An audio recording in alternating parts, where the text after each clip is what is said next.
Mesdames et messieurs les partenaires techniques et financiers, mesdames et messieurs les gestionnaires scolaires, mesdames et messieurs les membres des associations des parents d'élèves, mesdames et messieurs les membres des associations des écoles privées agréées, mesdames et messieurs les membres des syndicats du sous-secteur de l'EPST, chers enseignants, chers parents, chers élèves, chers compatriotes.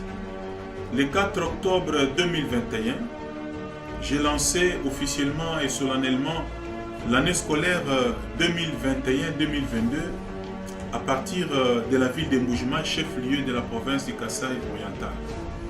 Placé sous les thèmes de la rigueur et de l'excellence pour le redressement du système éducatif, cette année scolaire, dont la clôture intervient ce samedi 23 juillet 2022, conformément au communiqué officiel du 18 juillet 2022, immédiatement après les épreuves de l'examen d'État édition 2022, qui se sont déroulées sans aucun incident majeur sur toute l'étendue du territoire national.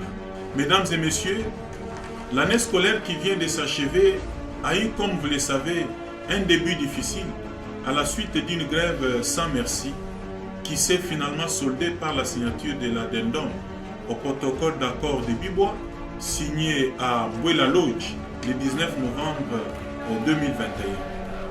Malgré ces débuts tumultueux, cette année aura été également celle au cours de laquelle notre ministère a connu beaucoup de réalisations, de nombreux autour de 48 actions à ce jour et jamais connues auparavant.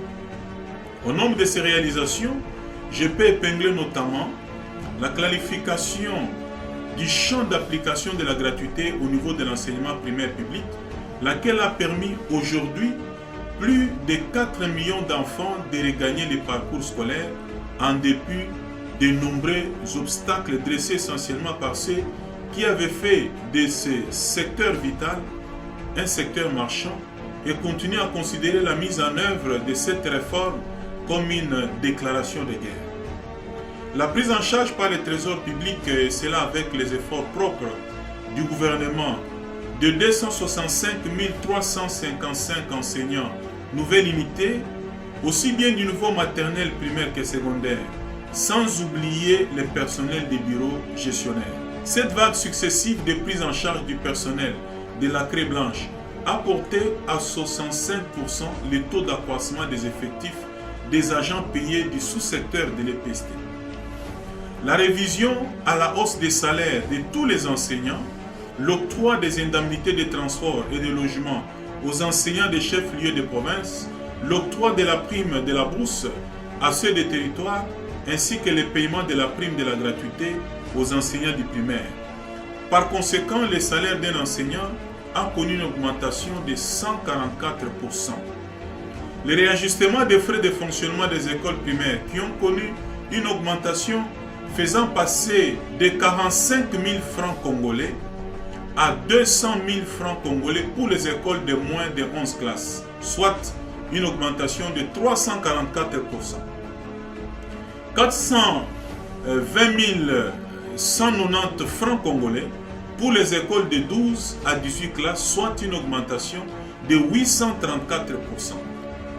620 190 francs congolais pour les écoles de plus de 19 classes, soit une augmentation de 1278%.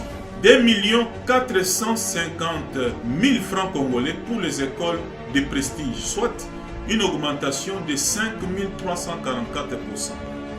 Toutes ces actions ont fait passer l'enveloppe mensuelle de la paie des enseignants de 70 milliards 154 millions 552 144 francs congolais à 205 milliards 740 millions 718 434 francs congolais.